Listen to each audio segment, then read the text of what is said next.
Bismillahirrahmanirrahim. Assalamualaikum warahmatullahi wabarakatuh. Perkenalkan, nama saya Rahma Fahmi Permadi, kelas 2F, NPM 192191200. Nah, pada kali ini saya akan menjelaskan tentang kurikulum 2013, yang mana di dalamnya ada hakikat kurikulum, landasan kurikulum, prinsip kurikulum, struktur kurikulum, dan standar nasional pendidikan.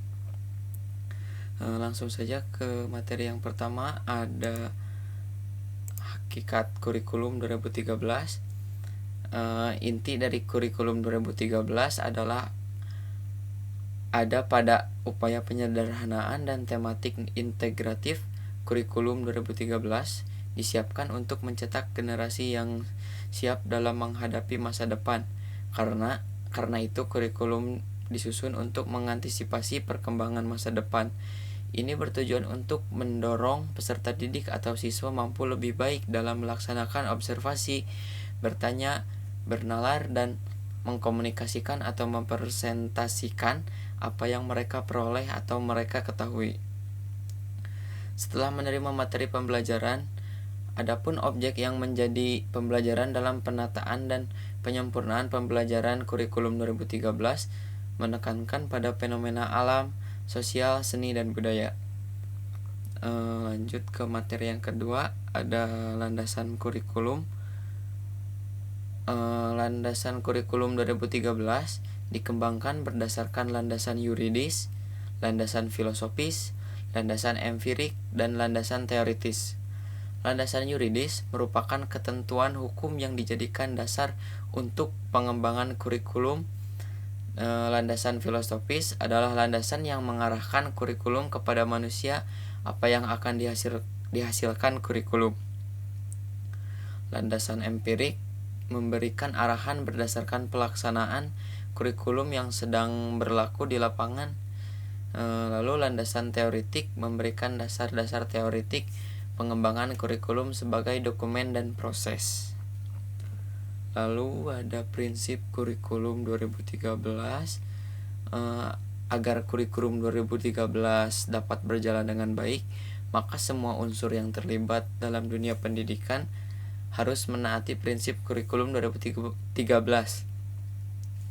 Prinsip inilah yang membedakan kurikulum 2013 dengan kurikulum lainnya.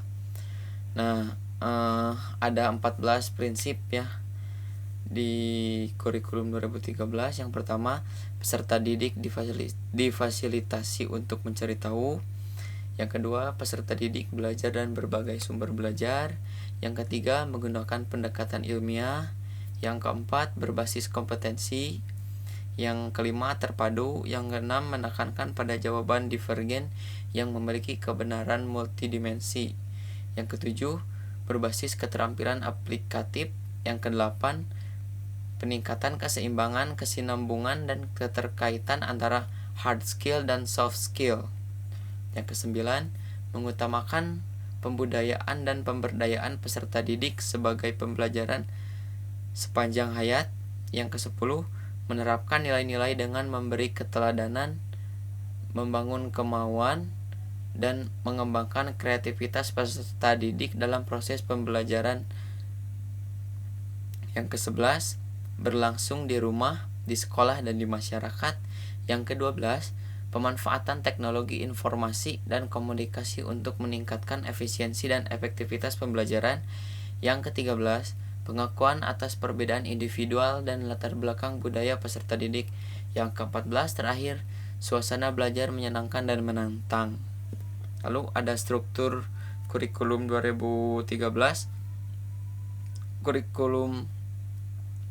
Struktur kurikulum mengembangkan konseptualisasi konten kurikulum dalam bentuk mata pelajaran, posisi konten, mata pelajaran dalam kurikulum, distribusi konten atau mata pelajaran dalam semester atau tahun, beban belajar untuk mata pelajaran, dan beban belajar per minggu untuk setiap siswa. Struktur kurikulum adalah juga menerapkan aplikasi konsep perorganisasian konten dalam sistem belajar dan peorganisasian beban belajar dalam sistem pembelajaran. Pengorganisasian konten dalam sistem belajar yang digunakan untuk kurikulum yang akan datang adalah sistem semester Sedangkan pengorganisasian beban belajar dalam sistem pembelajaran berdasarkan jam pelajaran per semester. Nah, lalu yang terakhir ada Standar Nasional Pendidikan. Nah, di Standar Nasional Pendidikan mencakup 8 kriteria wajib terpenuhi dalam upaya menuju pendidikan yang berkualitas. 8 itu ada standar isi, standar proses, standar kompetensi lulusan, standar pendidikan dan tenaga kependidikan, standar sarana dan prasarana, standar pengelolaan, standar pembiayaan, dan yang terakhir ada standar penilaian pendidikan. Nah, cukup sekian yang bisa saya sampaikan. Mohon maaf apabila ada kesalahan. Wassalamualaikum warahmatullahi wabarakatuh.